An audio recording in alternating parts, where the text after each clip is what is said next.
Hi, I'm Karen Tack. And I'm Alan Richardson, and we're the authors of What's New Cupcake?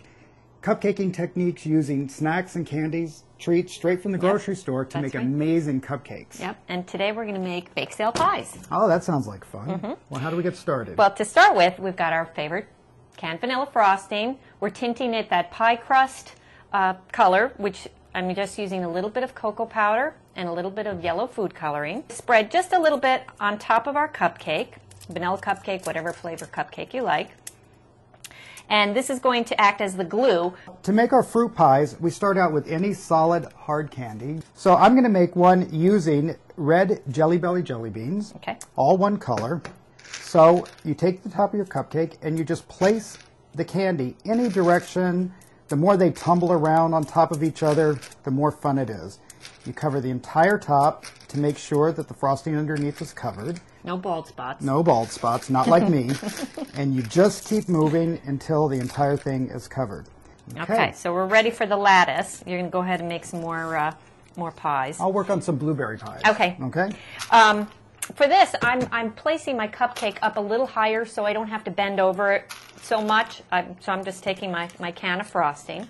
As I said earlier, I've got my vanilla frosting in my Ziploc bag. Snip a small corner. I would say that's almost 1/4 of an inch. I'm simply going to anchor the frosting at one edge of the cupcake and bring my frosting across the top to the other, just like that.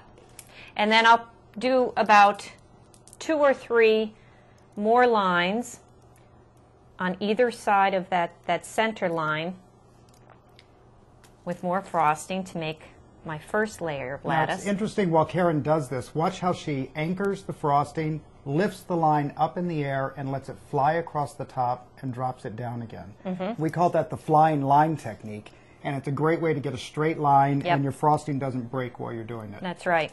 So once I have my lines across the top, I'm going to go and crosswise on the diagonal, and again 2 or 3 lines on either side of the center line, always anchoring the frosting and letting that go like that. So see how cute that is. But now I need a crust on the edge.